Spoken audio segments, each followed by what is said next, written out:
What would you say it has changed now in the market that we find ourselves? I think what's really changed is the computerized trading. And by that I don't mean electronic trading where, you're sitting at your desk and you can plug in the order rather than have to pick up and call your broker.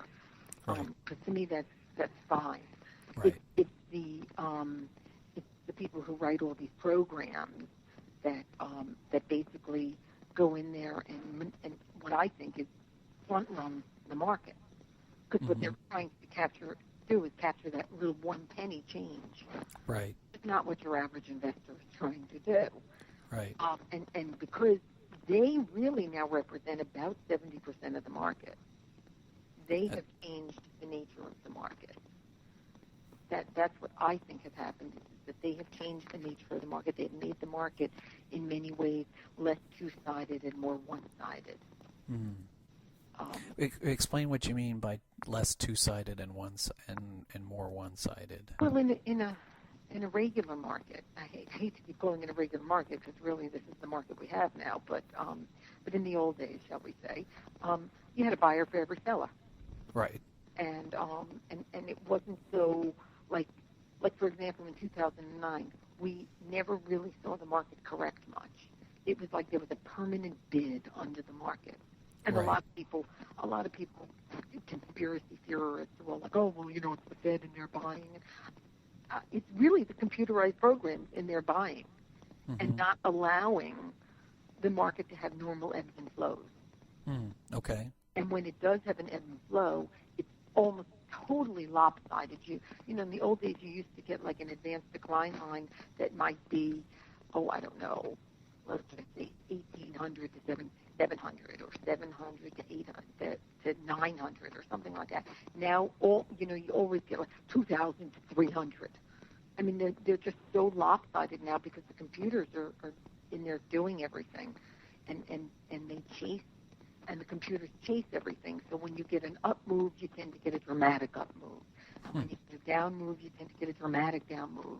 And everything is, a big melt up or a big melt down. Nothing sort of rocks back and forth the way it used to be.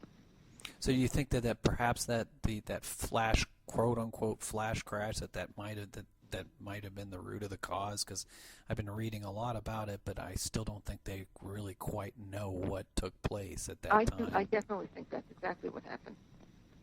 I think that's exactly what happened. I think, it's when you take the human element out, there's nobody to say, stop, this isn't making sense. Right.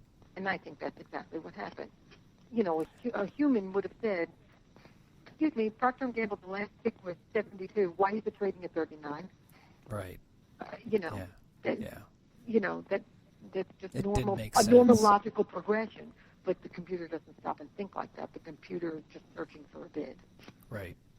So then, given that the environment, what should the normal retail investor or normal listener take away from this? Is it harder to play the game, or do we have to play the game differently, or is he better off in individual stocks, or should he be doing mutual funds? And I'm not suggesting or endorsing any particular thing, but from your standpoint, do you think that there's an advantage or a disadvantage to anything in particular? Well, I think that there's different markets for different times, and I think last year was a perfect time to be buying and holding.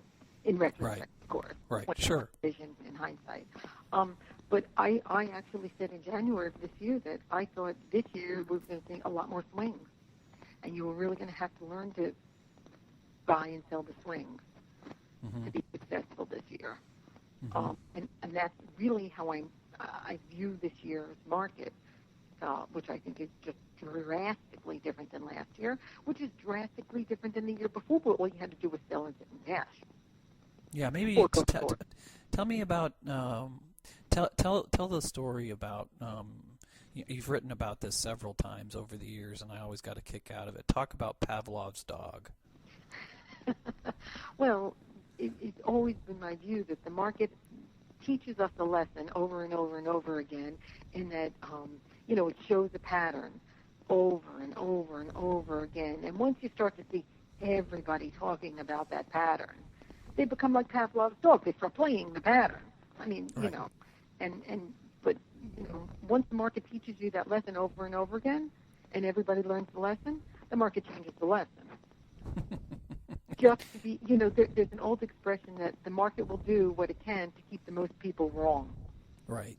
And Right. and so that's what it's going to do. It keeps showing you a pattern, and then eventually everyone says, oh, you see that pattern? And everyone starts playing that pattern, and then the market changes the pattern because Right. everybody sees it.